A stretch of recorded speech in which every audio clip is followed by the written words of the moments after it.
It's time to talk sports, it's time for the show. When you hear this song on the radio, it's time to tune in, better act fast. Let me get that autograph.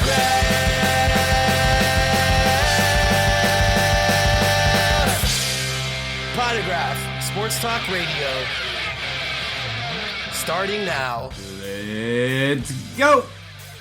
What's up, everybody, and welcome to episode 128 of Let Me Get That Potograph.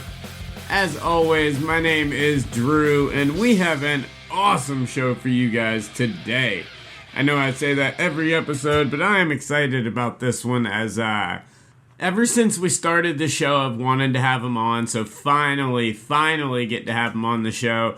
That is Mr. Jesse Craig, the Director of Biz Development for PWCC, will be joining the show a little later on today to discuss quite a few things. The PWCC Vault, the PWCC Marketplace, the recent Fanatics deal, how that affects the hobby, the recent booting of eBay, everything. Nothing off limits in today's interview. It's going to be a great one. Definitely stick around for that. And then at the end of the show today, I've got a really cool announcement to make and a really interesting story that if you're new to the hobby in the last 3 years or so, you probably don't know and understand, and it's quite an interesting story that a conversation earlier this week brought about. But quite a bit of awesome stuff to talk about this week as the hobby has just been going full steam ahead, and we're gonna dive right into it with some licensing talk. You know, ever since Fanatics, swooped in and ushered in the upcoming new era of the industry, I really no longer, as you'll find out later, it's really no longer a hobby. It truly is an industry that you can treat as a hobby, but it is a massive industry. Ever since the Fanatics, ushered in the new wave coming in a couple of years, licensing has been all the rage. Fanatics came in, swooped up baseball, basketball, football. I mean, you want to talk about a clean sweep, that's about as big as you can get. But this week, we have had massive licensing news. Now, all these companies, Upper Deck, Topps, Panini, they're all scrambling to get other licenses. Topps just signed on with the Nippon League and opened an office in Japan. Obviously, focusing on their overseas ventures, which we'll touch on here in just a moment. But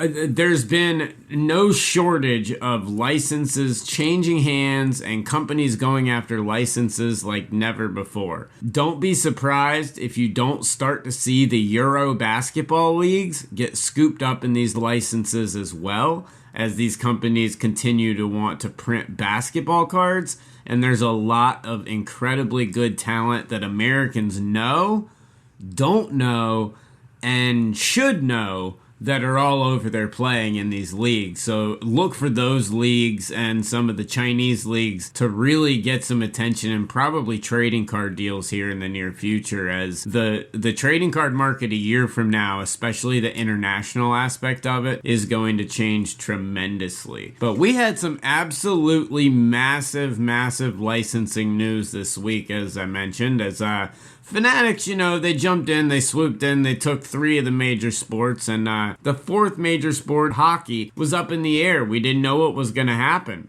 Well, Chris Carlin and Upper Deck put a stop to that and re-upped with the NHL and the NHLPA, so Upper Deck will continue to be the exclusive provider for NHL trading cards, absolutely stopping the Fanatics freight train that seems to be bowling over everyone in the hobby. Upper Deck was able to put their foot down and say, not us, folks. And the NHL, kudos to them for not doing, I still think what Major League Baseball did to Topps was absolutely pathetic. But kudos to them for sticking by a company that has represented their brand and represented their product incredibly well over the last decade. and has continued to increase the value of said product. So, awesome news right out the gate. Upper Deck, Fanatics isn't going to own all the sports. We at least got hockey out of the way a little bit. But the licensing news didn't stop there. This was a week of licensing. You got that, and then Topps announces that they're going to be doing basketball. Now, in terms of what kind of licensing deal this is, they have not announced anything other than Topps' finest basketball we know will be released as an actual card that is completed, as it looks like some of the cards are completed and they're probably getting them hard signed right now. But a Dirk Nowitzki autograph was posted. It was a completed card. It was not a mock-up. And I was a fan of the card. I thought it looked cool. I hope they don't go the suit and tie route for everyone unless it's like a Hall of Fame type thing. I really don't want to see them go that route for everything. I'd like to... There's a lot of creative ways, even going back to the Pro Set days of the wearing the street clothes, the entryways, the guys walking into the arena, all types of stuff. Angles of shots where absolutely nothing is visible. So many ways you can get around basketball because there's nothing on the head. There's no logo on the head that's got to be blurred out like a helmet or a hat. So basketball, Topps announcing that they're going into basketball, and I don't understand exactly what the licensing is yet. I'll have to look into that more. I do apologize. But Topps announcing that they're diving back into basketball, and I reached out to a contact at Topps that did tell me that this was much more than a one-off release and that this was going to be something that was here to stay and is not going anywhere anytime soon. So first we have Upper Deck, who spurns Fanatics, freight train, and gets their NHL deal. Then you have Topps announcing basketball, and then Panini sweeps in and just does honestly a crushing blow to Topps and takes the WWE license starting right after December. WrestleMania is going to be, right at WrestleMania will be Prism, the very first product ever that Panini has done of WWE, will be put out right around WrestleMania time. And Panini swooped in and stole that license. And that was shocking to me. I just mentioned a couple of different license changes, but you see what's going on right now.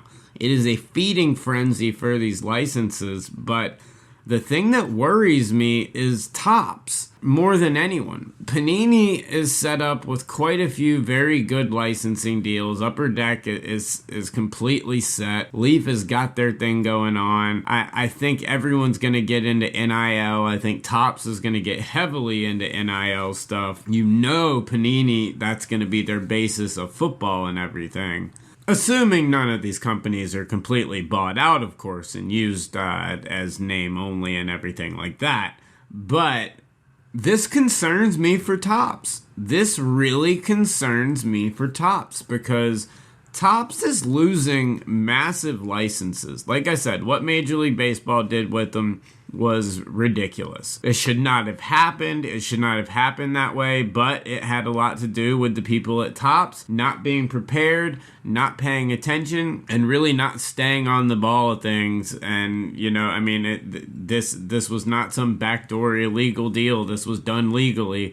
You just weren't paying attention because you got comfortable. And that's what we talked about a lot on these shows, is the Topps, Panini, companies like that had gotten comfortable. Well, Fanatics sure shook that up.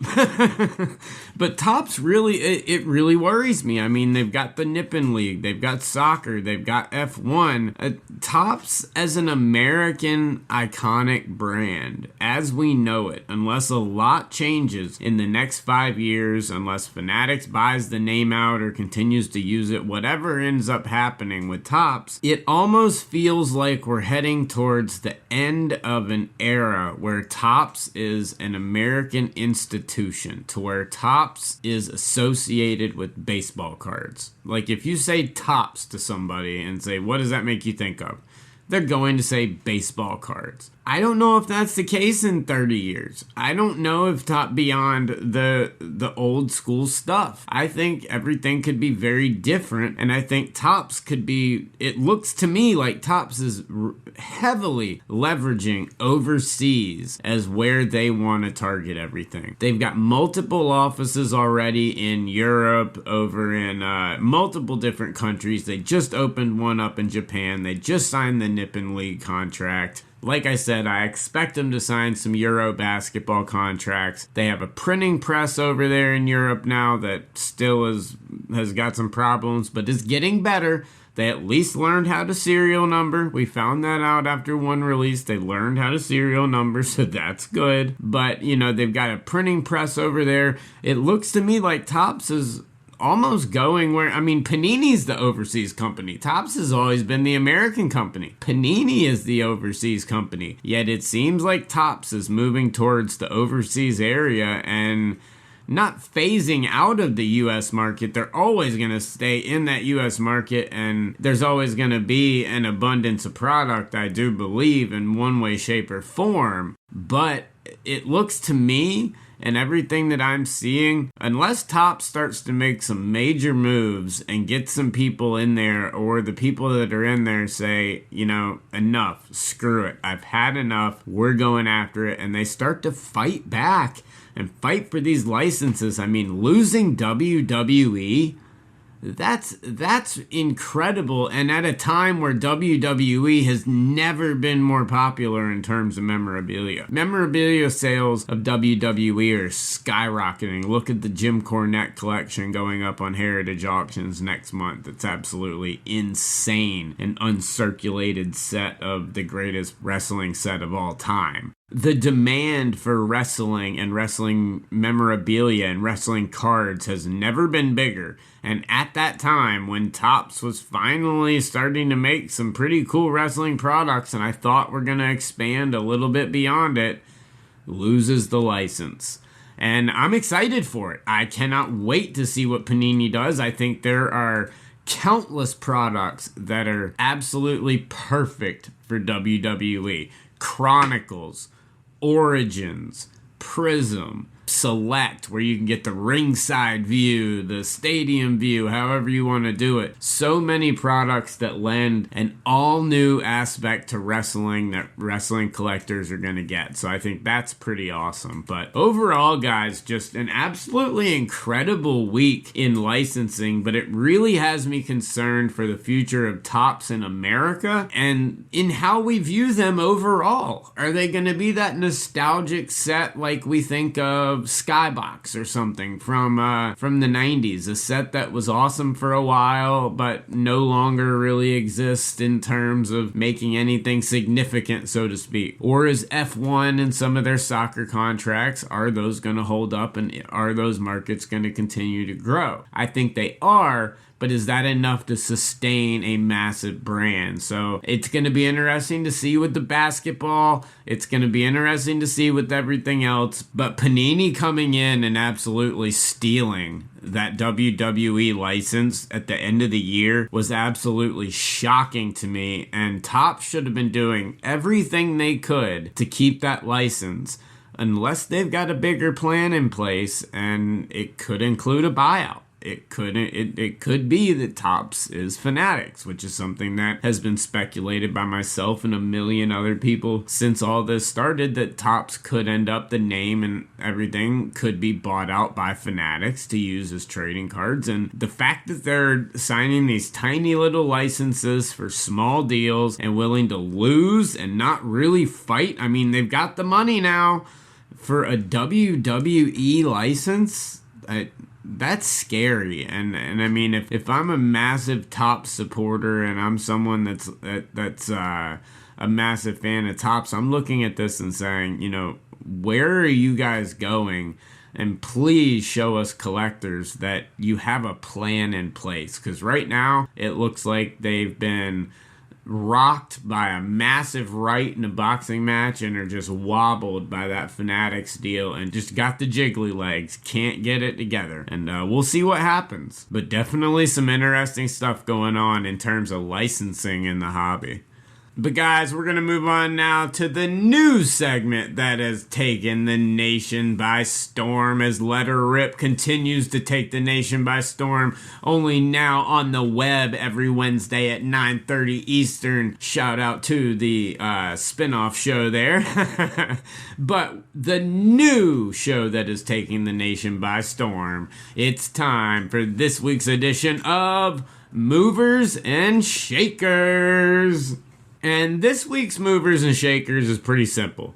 Got a couple of guys here. It's not going to be a big, long one because, you know, some of them I've talked about a little bit. But I've got 4 guys here, 3 of them in basketball. Obviously, as basketball season has started, this is the time to really start grabbing some guys before the real jump happens, if they're legit. And wow, has this season started off crazy and just amazing. And then I've got a football player to add on to that list that is an absolute must grab in terms of his value and where he could be. It's just, you may want to hold off a little bit, but we'll get to him in just a little while. But we're going to start off with the preseason darling, the man that seems to always get a little bit of attention and then fade into obscurity and then pop back up. And my boy on the Miami Heat, Tyler Herro. Tyler Herro, man, I mean, the dude's putting up around 30 a game. The offense it's looking like that Pat Riley and the Heat are looking to move that offense directly through him. And that's pretty incredible. I'm impressed, and he has got that look in his eye again, that fire in his eye again that says, I'm gonna do this. His cards have skyrocketed, gone up well over 100%, and I see them to continue to go up because this is a very good Miami Heat basketball team that is only going to get a lot better as this unit, this new look Heat, has not played together a lot. But Tyler Herro looks to be a guy that Jimmy Butler's never been that guy that wants to be the number one, that wants to be the guy, the face, the guy that's doing everything. Jimmy Butler wants to go in and do everything. He just doesn't want to be that guy. And Jimmy Butler seems perfectly content to let the offense run through Tyler Herro and know that if it does, I mean, if the offense is running through him, Butler's going to get his all night long, and he knows it. And so it's been a success so far. Tyler Herro is shooting lights out. I expect it to continue. His cards are on the rise right now. I honestly don't think they're going to take a dip. They might take a tiny little settle dip, but I think these are some cards that are going to see a steady rise well into February when we start to see where everything's starting to shake out. But barring an injury, which he has had some issues in the past, but he looks very healthy right now, I see Tyler Herro as a guy whose cards are going to continue to go up, which is a trend that a lot of these guys I'm going to be talking about right now are going to have. Next up on Movers and Shakers, we've got my boy. If you guys watch any of the other shows, if you watch any of my other groups or hear me talk about it or look at any of the socials, you know I've loved this guy for a long time, and I thought he was the perfect running mate to John Morant, and that is Desmond Bane. This man has started out absolutely dominant. He is the absolute perfect complement. He can score, he's physical, he can shoot. Desmond Bain is a legit superstar in this league. That's right, I said it, superstar in this league. Desmond Bain can easily become a superstar in this league. He's 6'5". I mean, he was picked 30th overall by the Grizzlies, but I mean, he's 6'5". He runs the floor great with Ja. They work so well together. Looking at his stats just this year, you can see that it's working quite well, as he's averaging 19 points a game, 2.5 assists, shooting 50% from the field, 40% from field goal, 87.5 from free throw, and an efficiency rating of 60%. So, I mean, the dude is doing absolutely everything you could ask for from a second-year guy, and doing it right next to Ja Morant. I mean, this dude has a chance to do something absolutely special. And when you look at it compared to last year, he's more than doubled his points. He's added an extra assist, an extra percentage in field goal. I know it's a short sample size, but Desmond Bane is a guy that you can get so cheap right now. Silver Prisms, raw, centered, beautiful, nice ones, $25, $30. And those are absolute steals, as these cards will be. Silver Prisms will go well over the $100 mark, as this is a legit Grizzlies team that's going to be getting a lot better, especially when they're being led by the man who is next up on Movers and Shakers, and that's Desmond Bane's partner in crime, Mr. Ja Morant. I mean, I don't know what else to say. People always want to hate. People always want to doubt. People always want to say they can't do this, they can't do that. Ja Morant is in his third year now. Okay, Ja Morant is averaging 18 points a game, shooting 46% from the field, averaging 4 rebounds, almost a steal a game, and 7 assists, and that's including when he started out with a 17-point year. But this year is when he's absolutely exploded. He has started out the year scoring 37 points, 40 points, 25-plus game, and another game where he almost scored 20 points. He's recording double-doubles nightly, almost triple-doubles. Hasn't had one yet, but is coming close. Ja Morant is... I mean, he's looking like a runaway as just one of those players that is just going to be on a roll this year in the MVP discussion all year long. I see Ja Morant as a guy, and I mean, I know people are going to say, well, yeah, of course, Ja Morant, everyone knows to invest in him. No, now's the time to do it, because I'm telling you, I had a conversation with a good buddy of mine, Rich Romer, the other day, and we were discussing, you know, a lot of these veterans are getting out of the league. They're going to be leaving the league soon. And who's going to take over as the faces of the NBA? Who are going to be those faces when the Hardens, the Durants, the LeBrons, the Currys, all those guys are gone? And, you know, we were talking, obviously, Luka. We thought, you know, Giannis for a little bit. And one person that we got to was Ja Morant. And Ja Morant has the potential to be one of the faces of the league. Go look at the prices of cards of the people that are the actual faces of this league, and you'll see why now is the time to buy Ja Morant. He is absolutely on the movers and shakers list after an absolutely insane start to the season, and just the potential that this team has is absolutely incredible, especially along his partner and our other mover and shaker, Desmond Bane. And to wrap up this week's movers and shakers, we're moving over to football, and it is not a quarterback that I'm going to recommend taking a look at, but it is the man that has captured the attention of everyone after his big game against the Ravens, but he is legit. And it is Ja'Marr Chase of the Cincinnati Bengals. LSU wide receiver, played in an incredible offensive system where you really had to run precise route running while he was there under Joe Brady. And so this is a kid who is very well coached from an offensive standpoint all the way through college. Polished in route running. You're seeing production, incredible production. His worst game was his first game.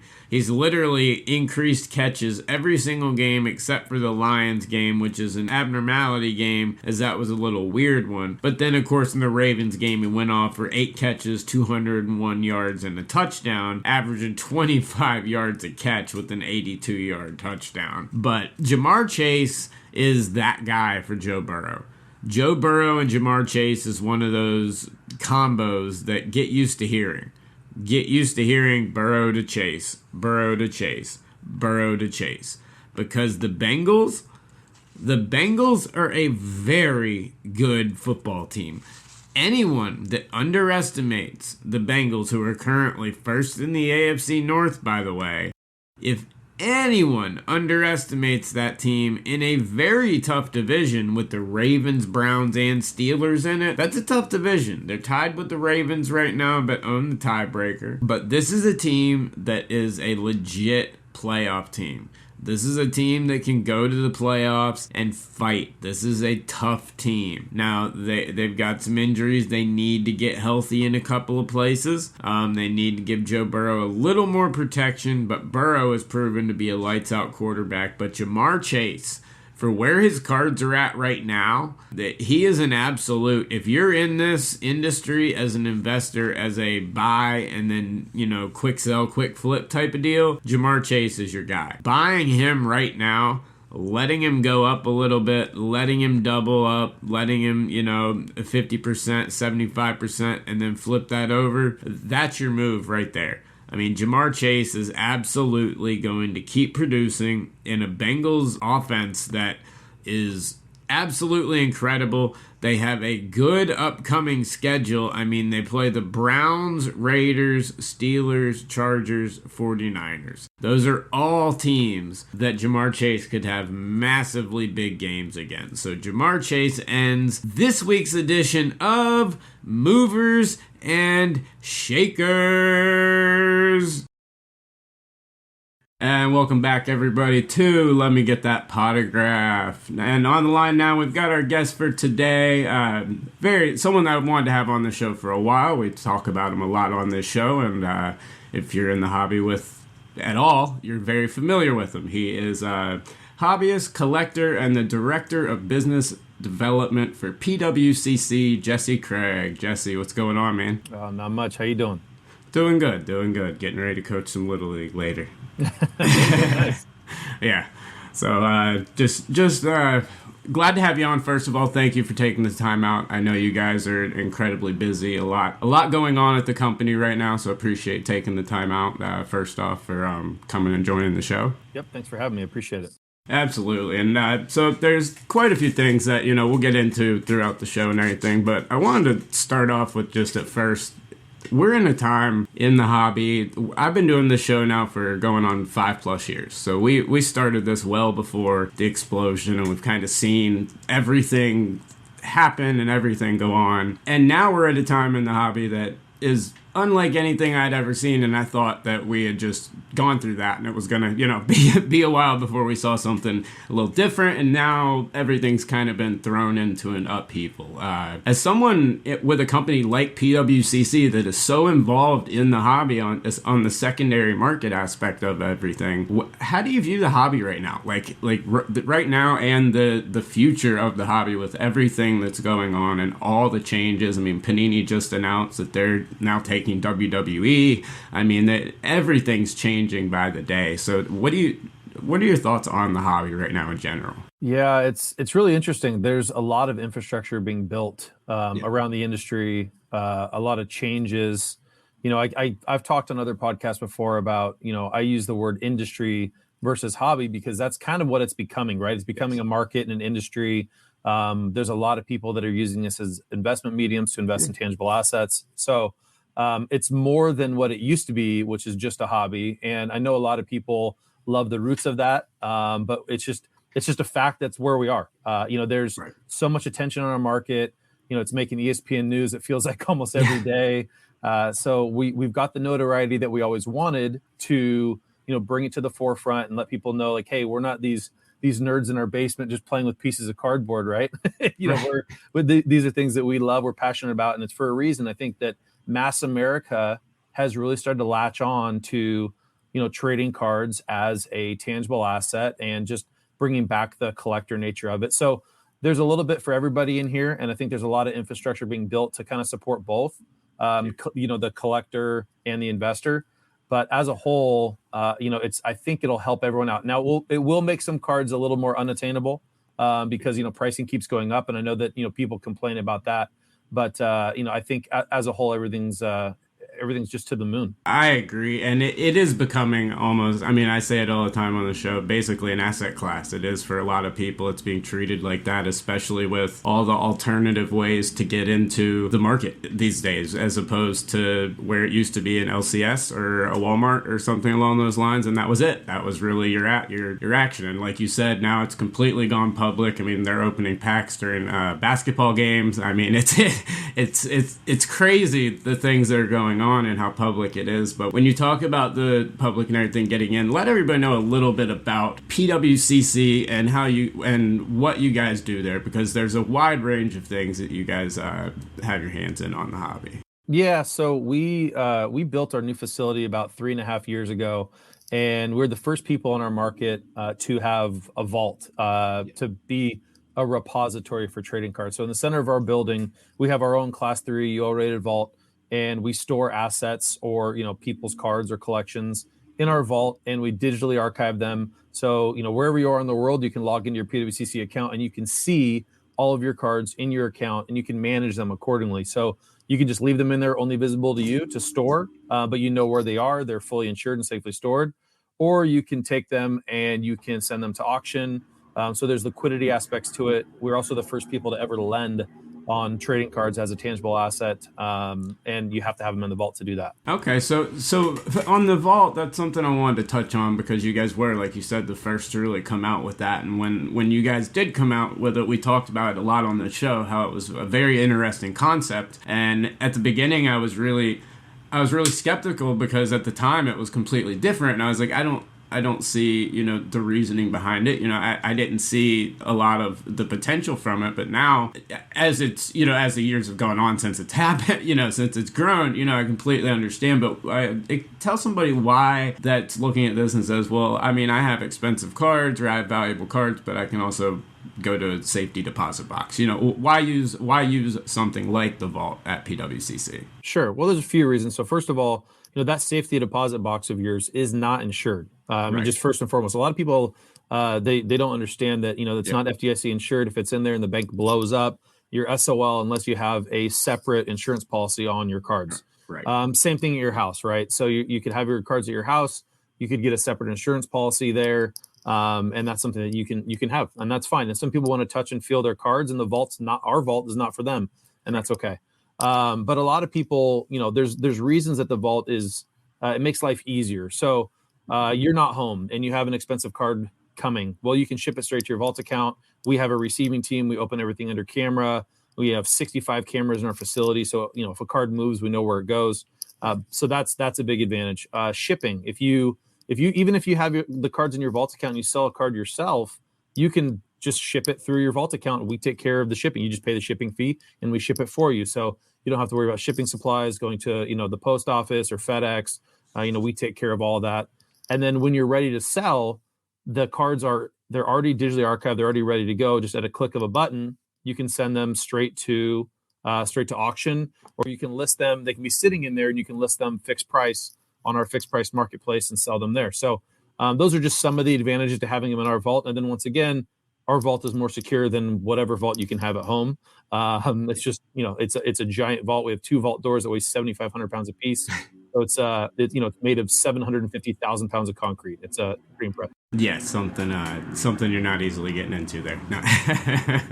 Ocean's 12 for that thing to get open. But so with the hobby growth and everything, I mean, I'm sure the vault is getting a lot of access and a lot of attention, because there are so many cards that are becoming high value, that are becoming, it seems every single week there's a new record sale in some aspect of some type of card. And as the market goes up, we were just talking a little while back about the changes in the hobby. Well, with the Fanatics deal going on, how do you expect the Fanatics deal to affect the modern cards that we have now? The cards that are going to happen before this transition into the brave new world, if you want to call it that we have no idea what it's going to look like right now. Like, how do you think that's going to affect the current value of these cards, because they're reaching astronomical numbers right now? They are, and I don't think it's going to affect the current cards that much. I just hope that they do it the right way, and so the cards that do come out have the right designs,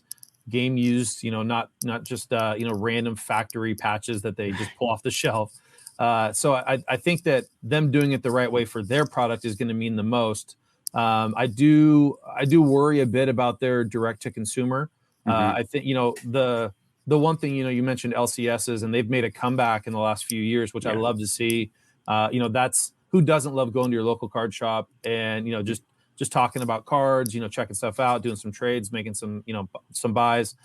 So I love that LCSs have made a comeback. I do think the direct to consumer nature is going to hurt them. It's going to hurt breakers.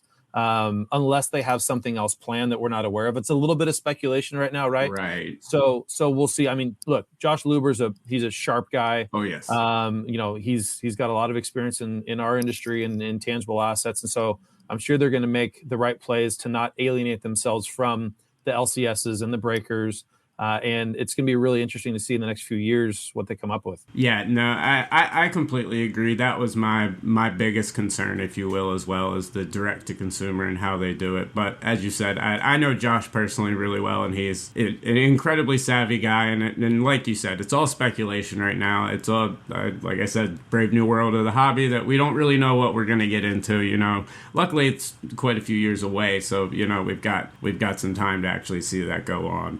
So I want to move on a little bit to a couple of things. One thing that I did want to address because it leads me into something I really wanted to talk about, which is the PWCC Marketplace that you guys have. But recently, obviously, there was the announcement, and that totally shocked me, blew my mind, but that eBay had taken you guys off of their platform and really outright almost basically accusing your employees of doing shill bidding, which I want to discuss shill bidding a little bit with you as well, because I have a different take on it than apparently eBay does. But I was blown away at the decision to do it, and for them to actually remove you guys, one of the many consigners that there are on eBay, and some of them are quite large, you guys being one of, if not the biggest at the time, for them to just suddenly remove you was completely shocking. When that happened, like, what were your guys' thoughts, and because it did lead to your guys' new marketplace, which I want to touch on in a minute, but when that happened and everything, like, what are your thoughts on the eBay situation when it went down? Yeah, we had about a 24-hour heads up that this is something that they were talking about or considering. We didn't know when the actual announcement was going to be made, and we didn't know how they were going to announce it. So the email that they sent out, we felt was ridiculous and really disappointing how they handled it. If there were employees, and they said associates, right. They didn't say employees, they said associates. So we don't even know what that means. Right. But if there was shill bidding going on, why not come to us and talk to us about it and let us address it internally or with, submitters of ours. But we've done so much in the past, and I've talked about this before. We've done so much to try to clean up eBay and give them suggestions on how to clean up their own marketplace, that for them to come out and accuse us of that, it was pretty ironic. It was like, I just don't understand how they could do that. And especially since we're now over 2 months since it happened. And look, the relationship's severed. It's done. We're never going back. But we've still seen zero proof of anything that they were pointing at. So we're still left to speculate on why they did it, what was behind it. And that's kind of where we're at today. We just kept pushing forward and started building our own platform. Yeah, and that's one thing that, I don't want to spend a lot of time on this. It's just something that obviously has to be addressed. But it, like you just said, one thing I was expecting was if eBay was going to do this, obviously you guys, like you said, had a long-standing relationship with eBay. Really were one of the first big consigners with them in the hobby. I mean, I watched your rise through it, becoming what you guys were on eBay at the time. For them to outright do it was just completely shocking to me. But they haven't released any evidence. They haven't shown anything. They haven't done anything to prove anything along those lines. And like you said, they use the word associates, which is a very broad stroke term. And that's where I kind of want to get into shill bidding in general with you, because, it is something that obviously goes on eBay, and it goes on in auctions, but it seems a lot of people direct their anger at the consigners, at the consignment center, when, I don't know, in my opinion, it's obviously not the consigners, the consignment center that would be doing it, but yet the person whose card it is, or someone along those lines. It's much more likely, at least from, common sense would say. I mean, it does no good for a business to just show up a couple cards and lose out on the potential for, $50 million in sales. That's what's interesting to me. It's like, we get accused of personally shill bidding as a company on our own auctions. And if somebody can show me how financially it would make sense for us to employ people to do that for the small percentage difference it makes in the card selling and the small percentage that we get, then you're a smarter man than me, because I don't even know how it makes fiscal sense for us to figure out some grand scheme to shill bid people to make a little bit more money and lose our reputation. And it makes no logical sense. So that to me is frustrating when, people on, social platforms or whatever it may be, they start talking about us as a company shill bidding our own stuff, which is just ridiculous. Yeah. Look, if an employee did it on his own, his own card or someone else's card, he knows we can't control all of that. Now we do not allow that whatsoever as a company, but that's just something that you can't control at all on a third party platform. Right. And we can't control the consigners as well. We try to do our best. We had people register their eBay accounts with us to make certain things easier, but that also gave us access to know when that user was bidding on their own card, which they didn't realize that, but that's part of the reason why we did it. So there's a lot of things that we did to try to prevent this from happening. But once again, when you're on a third party platform, you only have so much control over what goes on, especially when you're selling someone else's asset. And, we talk about shill bidding. It's very easy for, you to give us a card to sell and you to tell your friend with a completely different eBay name, hey, go bid on my card. I'm sure that happens all the time, and there's really no way to control that. There really isn't. That's just the honest truth of it. Yeah, no, I completely agree. And that's exactly where I was going. There's no way whatsoever to control it in the type of market and the way it's set up. But, moving on from that, I just like I said, I just had to address everything that did go on. But one thing that it kind of led to was something that is very interesting to me, and that was the launch of the PWCC Marketplace. Tell everybody a little bit about that and what exactly the marketplace is. Yeah, so before we launched, so we have our vault, we have all these assets sitting in the vault. So we launched what's called a fixed price marketplace, where you can have your card sitting in your vault account, but you can list it for a buy now best offer on our marketplace. And we used to have these on eBay, but we were able to get our own marketplace up within a couple weeks of the eBay announcement back in mid-August. So we have this fixed price marketplace where people can go and make offers on cards and whatnot.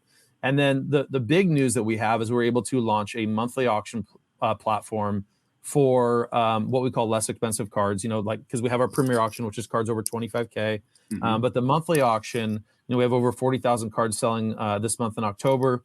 And, that on our own platform, getting that up in less than 60 days was, kudos to our dev team and our marketing team for getting that done. But that's really the big news. We're closing cards a little bit differently. We're doing extended bidding on all the assets, but we have patent pending auction software for how we're closing these things, because we always do everything a little bit differently, right? You mentioned a few years ago you didn't think the vault made a whole lot of sense, and now you kind of realize it does. We try to be innovative, and we try to create technology that's a little bit different.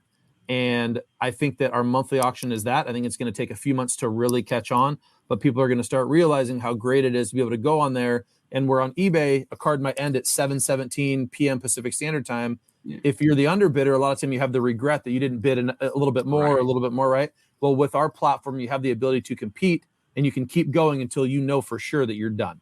And that's what's so exciting about it. Nice. So when does that launch exactly? So we have some live right now on the website. Okay. We've closed baseball and basketball, and football closes actually tonight. The last night of closing is going to be Friday, which is the 29th, I believe, of October. So by the time this goes live, it's probably all going to be wrapped up. But yeah, it's amazing. We love it. We think that it's exciting and gives everybody the opportunity to kind of keep going when you normally wouldn't get that chance on eBay. Yeah, absolutely. And I always think, if you can cut out, like you said, cutting out the middleman, just going to your own platform, obviously, it just makes it that much easier for the consigner as well, for the consumer. It makes it a lot easier for them. And I've actually, I'm not one bidding on the 25,000 cards, but I've been on the marketplace, and it is incredibly impressive what you guys have been doing. I like the developments, but like you you mentioned, you guys are always looking for the next bit, something different that you can add and something that you can bring to the hobby. So, I mean, you guys already have your hands in so much, but what is next for PWCC? What are you guys really, focusing on? Yeah, we've got a lot of things in the works. Getting this monthly auction really kicked off and having it be a success was a huge focus of ours because, this is a big platform where we're moving a lot of quantity. So that was first and foremost, our focus the last couple of months. It's put a couple other things on the back burner because of that. It's taken our, entire web team's time and energy to make sure this auction went smoothly. But, there's a lot of things we're working on. We can't discuss a ton of them, but I would say in the next 3 to 6 months, you're going to see some website changes from a UI perspective. So the interface that you see, that's going to get cleaner. We're going to add tools, bells and whistles. And this monthly auction of ours, this is our first one. So we're going to make tweaks to it. We're going to improve it. We're going to listen to people's feedback, and it's going to get better and better. But we want to be the go-to platform for people when they buy trading cards. We've been on eBay for years and years and years. We've heard all the frustrations, all the gripes, and all the complaints. And so now it's our chance to get it right and do it ourselves. And so it's all on us, whether it's the platform we create, how we vet buyers, getting things paid for. Everything is on us at this point. So we can't point at a third party anymore and blame them. It's all on us. Absolutely. And kudos for taking their responsibility, taking it on the shoulder and rolling with it. How's the response been so far through the auctions and everything? It's been really good. And it's really been what we thought it would be. The mid-level and higher end cards are doing really, really well. Lots of record pricing. And it's the less expensive stuff, the stuff under, $150, that right now is probably having the least attention. It's because you got to get the masses, right? And that's what eBay did offer. They offered a massive buyer pool. And we feel like we've grabbed the majority of those buyers being on eBay over the years, being their largest auction seller for trading cards. But it's just going to be a process, creating habits for people to come to our platform and bid on cards on our website versus eBay. And it'll get better and better over time. But the response, how the platform looks, how it works, it's been great. Awesome. So any of the, like you said, when this episode airs, the current auctions will wrap up. What's some of the highlights of the next one? Some of the next auction? What's some of the cool stuff you guys got coming up? Anything you can? I haven't even looked yet. We've had our heads down. We're gonna have over 20,000 cards in that auction in November. So we have a monthly auction every month, right? We have a premier auction every month. So you can always count on that happening on our website. There's going to be a high-end auction and then our normal monthly auction as well every single month.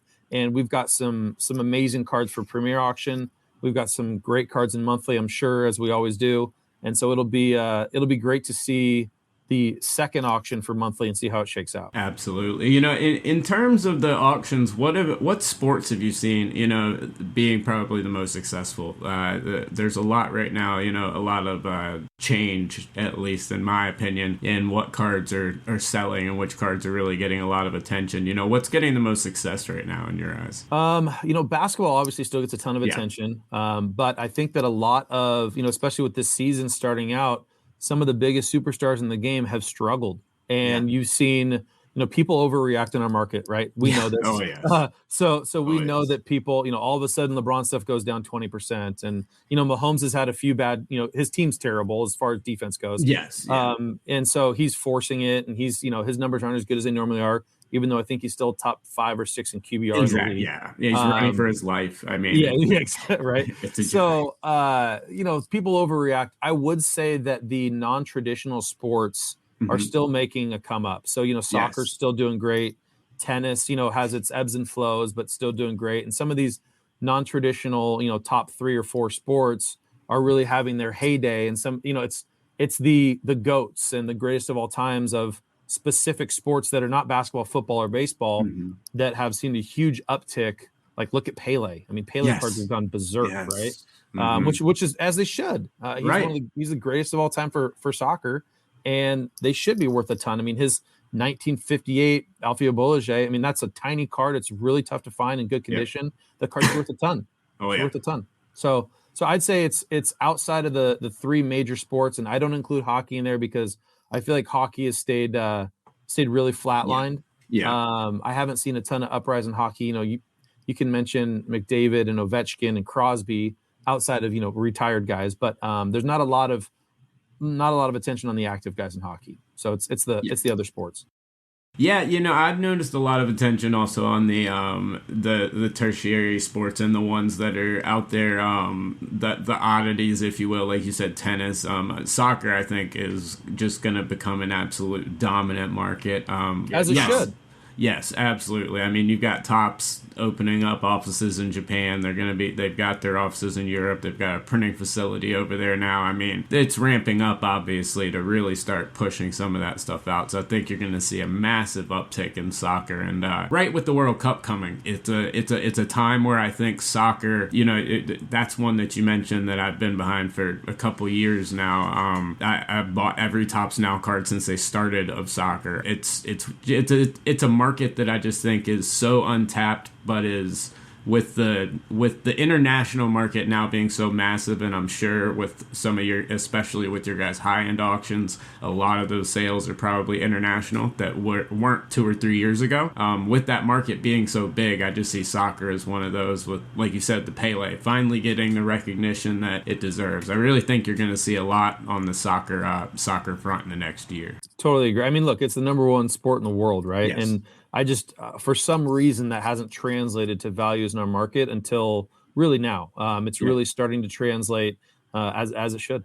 Absolutely. Well, once again, Jesse, I really appreciate you coming on the show and talking the hobby a little bit. But before I let you go, let everybody know if they want to, get involved with the PWCC Vault or the Marketplace. How can they find out any information for that? Yeah, it's really easy. Just go to our website. It's pwccmarketplace.com. Everything you're going to need is on there. You can go to our fixed price marketplace right now and see over 60,000 cards that are listed.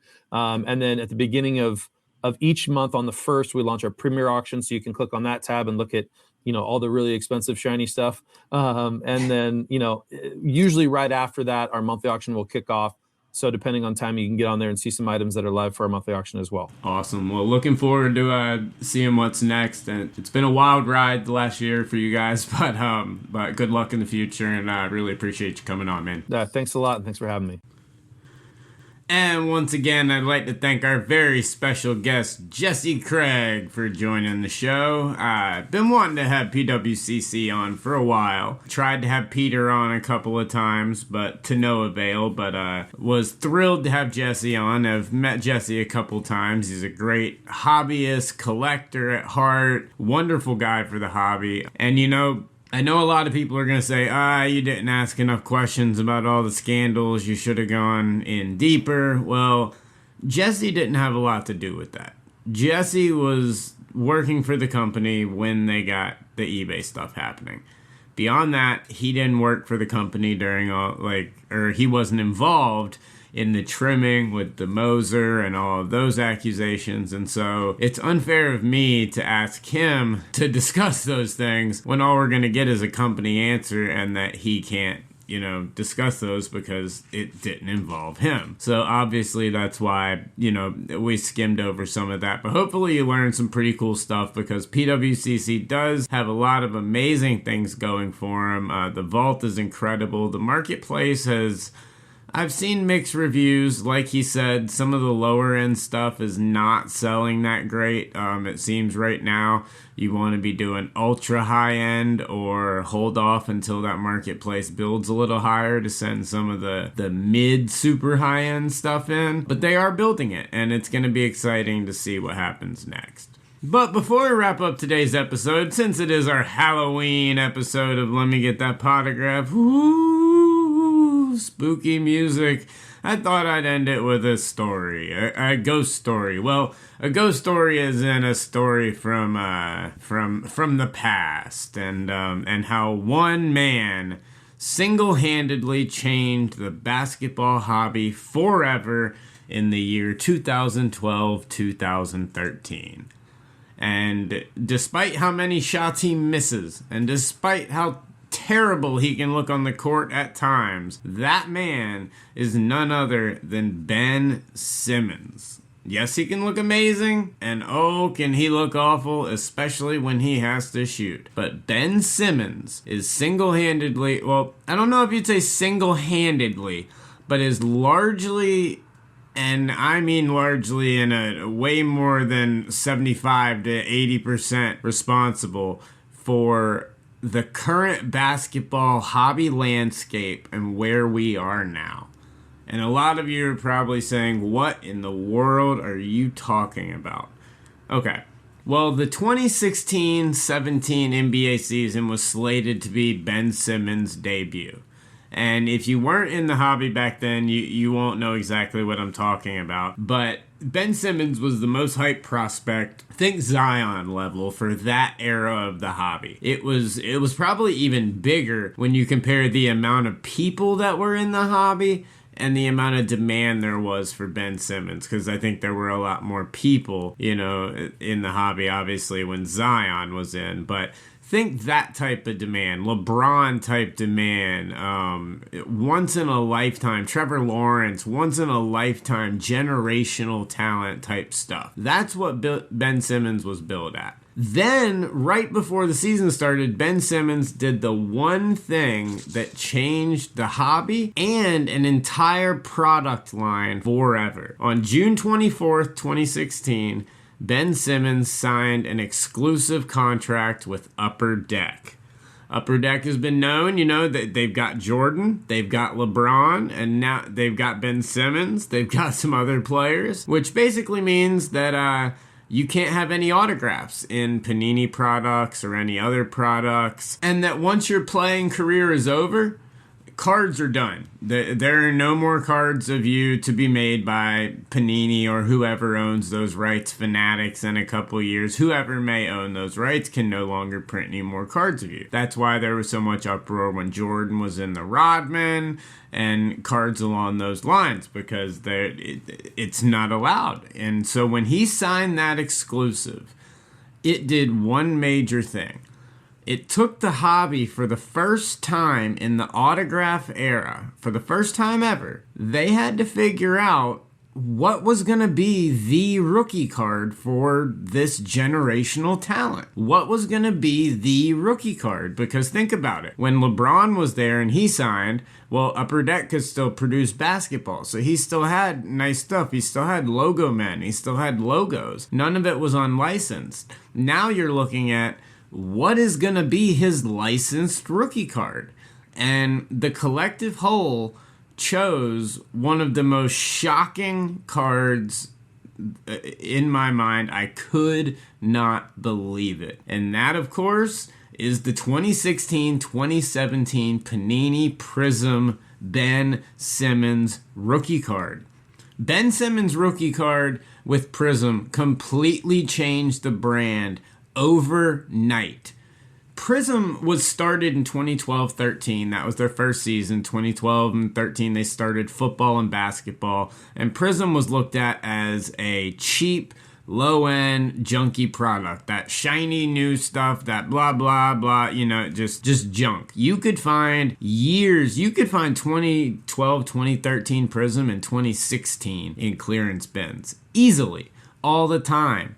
Prism was always in clearance bins. It was always everywhere of any sport. It was never picked up, and it never had any type of value whatsoever. It was just more opening it and hoping you got a cool little gold or something that still wasn't worth that much. It was very, very much a low-end entry-level product, which Panini has stated multiple times. That's what Prism was intended to be. It was to catch people's eye on the shelves, on the retail shelves, on things like that. It was supposed to be an entry-level product. Well, when Ben Simmons had no autographs, there were going to be no national treasures, no flawless, none of that type of stuff, nothing big. No Prism autographs, no Optic autographs, which was the debut year of Optic as well. There was not going to be a Ben Simmons Optic autograph in there. They had to choose something, and the collective whole of the hobby went with the silver Prism. Right then and there, it completely changed the Prism line. Look at these numbers. It changed it overnight. In 2017, before 2017, a PSA 10 of any Prism outside of maybe a gold Karl Anthony Towns, and there had been a couple of sales that were pretty big, obviously, of PSA 10s of rookies, like number one overall draft picks and things like that. Yes, some of their cards went for okay money, but in no way, shape, or form did cards perform stellarly, especially not in football. They were in the dumps in football. Basketball may have had a couple of sales, but in no way, shape, or form was it looked at as a top-tier product. Yet, as soon as Prism was released, back then it was about the beginning of October. By October 30th, you had a sale of a PSA 10 of $2,224. And a lot of you are probably saying, well, that's not much. Back then, that was a ton. In 2017, that was unheard of pricing for anything. That was absolute insanity back when, it was compared to, when people were paying $100 for Canseco's and, all these legendary marks in the hobby where we just hit these astronomical numbers for payment. Well, we hit it right there in 2017, and it took Prism overnight. It took all the other Prism cards with it. Look at the other rookies from that class. Look at the rookies from 2018, all the way up till now, and look at what Prism has become. Ben Simmons and that Upper Deck exclusive made Prism what it is today. And just to show you how it's changed and how Ben Simmons' performance has changed, for it to get to that level again, it took until 2020, or actually 2021, February of this year, we had a sale for $2,000 the day before Valentine's Day. Hopefully that was a girlfriend, an ex-girlfriend giving a boyfriend a present, so he doesn't feel bad that she, lost out big on that one. But it just shows you it took that long to get back up to the $2,000 threshold, and look at what the prices were at that point in time in 2020 and 2021. They were getting $2,000 sales when cards were getting $8,000 to $10,000 sales. So it's very interesting to watch his market, but just to go back and to tell a little history, I guess, a little history lesson in story time with Drew, our ghost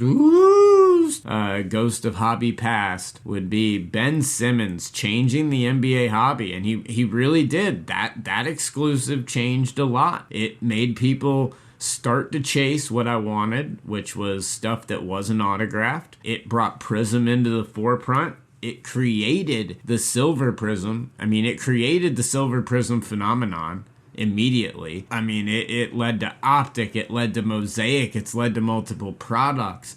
All of that can be traced back to June 24th, 2016, when Upper Deck signed Ben Simmons to an Upper Deck exclusive contract. So, Ben, if you can't make anything else, at least you made Prism famous. Good job, buddy. But guys, that's going to wrap up this week's episode of Let Me Get That Potograph. Once again, I'd like to thank my very special guest, Jesse Craig from PWCC, for joining the show. Great interview, and I hope you guys enjoyed it. Got a pretty cool announcement here. It's been a while, ever since Stu untimely passed. It's been odd, having someone fill in, having someone come in and do the show and stuff like that. But as Let Me Get That Potograph is changing, we're going to actually start having some guest hosts that are going to join us for some certain episodes, and maybe some interviews as well, some dual interviews, and do some guest hosts and things like that, as I still feel that seat permanently belongs to him, but I think he would want me to rent it out right now with the amount of amazing content creators that we do have right now. And so this is a chance to really explore that and get some different perspectives, different thoughts, and different feelings on each episode. So really looking forward to that. Be looking forward to that in the next couple of weeks, in addition to a bunch of other stuff as we expand the Let Me Get That Potograph empire into a whole lot more. And of course, I'd like to thank my awesome sponsors, Walk Off Submissions, Card Ladder, Vanity Slabs, and of course Vintage Breaks, who right now has one of the coolest promos going on right now. In honor of the Netflix phenomena Squid Games, they've got the Vintage Breaks Squid Games going on. Check their socials every single day, and you can literally get a free entry into a drawing. That drawing is done every single day, and one winner is picked. Then that master list on November 12th will be randomized, and one winner, one ultimate survivor, will win a entry into a 5,000 high roller hit random with a 33 Ruth, a Jackie Robinson rookie card PSA, and tons of other absolutely insane prizes. And there are additional prizes for second and third place in the ultimate final showdown. You can enter up to 3 times daily, so go to event.vintagebreaks.com and enter the Squid Games, baby. But thank you guys so much. We could not do the show without all of our wonderful sponsors, especially Vintage Breaks, Card Ladder, as I said, Vanity Slabs, and Walk-Off Submissions. But guys, we will be back next week with a brand new episode, an awesome one. We've got some really cool stuff coming your way. But until then, you guys know the deal. Keep ripping those packs, pulling those hits, and we'll talk to you next week. Peace!